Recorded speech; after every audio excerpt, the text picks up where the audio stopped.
छायावाद की प्रमुख विशेषताओं में हमने बात की। प्रगतिवाद आते आते धीरे धीरे नारी का स्वरूप बदला।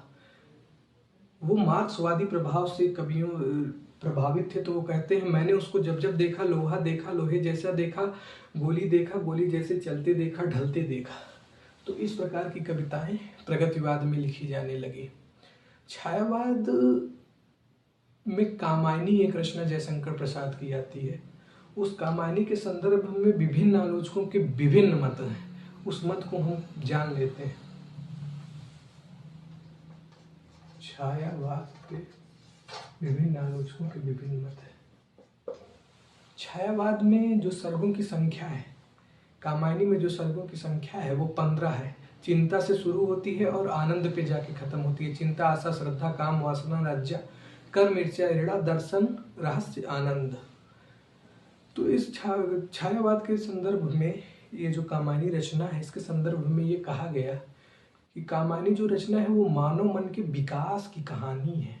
जैसे हमारे मन में कोई भी भाव आता है तो सबसे पहले चिंता आती है। जब चिंता उठती है, चिंता के बाद जो दूसरा भाव आता है वो हमारे सामने आशा का आता है।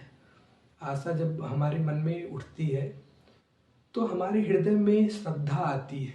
थोड़ा बहुत श्रद्धा होगी, फिर उसके बाद काम भावना भी हमारे हृदय में जागृत होती है। चिंता, आशा, श्रद्धा, काम के बाद हमारी वासनाएं भी जागृत होगी।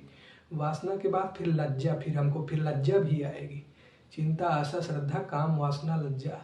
फिर हमको लगेगा कि जो हमारा कर्म है वो कहीं ना कहीं हमसे बिछुड़ता जा रहा है, अर्थात हम अपने लोक कर्म से थोड़ा बहुत लीक से हट रहे हैं, तो कर्म की भी याद आएगी। उसके बाद जब कर्म में हम लिप्त होंगे, अपने कर्म को देखेंगे कि हमारा कर्म क्या है, उसके बाद हमारे मन में कई प्रकार की ईर्ष्याएं भी आएंगी।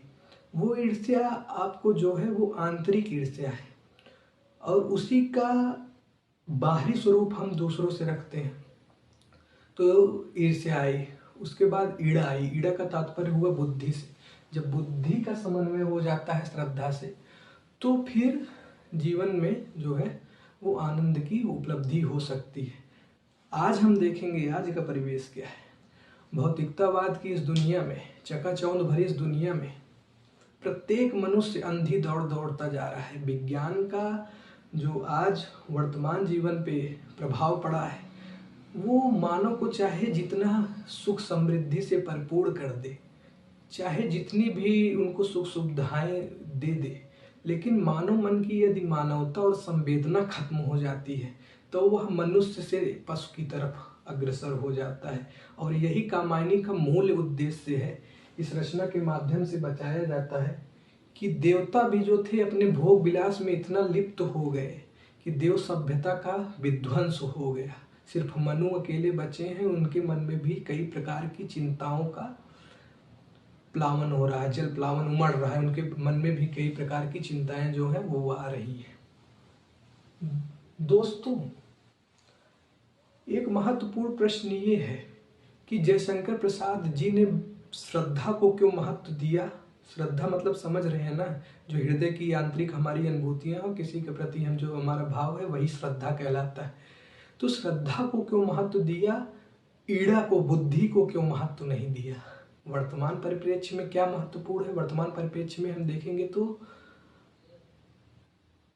ईड़ा को महत्वपूर्ण नहीं कह सकते हैं, क्योंकि जो श्रद्धा है, अगर हमारे मन में श्रद्धा का भाव नहीं रहा, चाहे हमारे पास जितनी भी व्यावहारिक बुद्धि का आगमन हो जाए, यदि हमारा हृदय ही संतुलित नहीं है, उसमें मतलब कोमलता नहीं है, तो हमारी जितनी भी बुद्धि है उसका कोई अर्थ नहीं रह जाता। हालांकि अन्य आलोचकों ने इस पे आरोप भी लगाए। किसी ने कहा कि सबसे बड़ी भूल जयशंकर प्रसाद जी की यही है कि श्रद्धा को उन्होंने महत्व नहीं दिया, ईड़ा को महत्व दे दिया। लेकिन जहाँ तक मुझे लगता है कि जयशंकर प्रसाद का ऐसा करना सार्थक ही था। आज भी देखिए, विज्ञान जो है, अभी वैश्विक मुद्दों पे चले जाएं, रसिया यूक्रेन के मुद्दे पे चले जाएं, जितने भी हैं सब अपने वर्चस्व को सिद्ध करने के लिए सारी मानवता को समाप्त कर दिए। तो ऐसी स्थिति में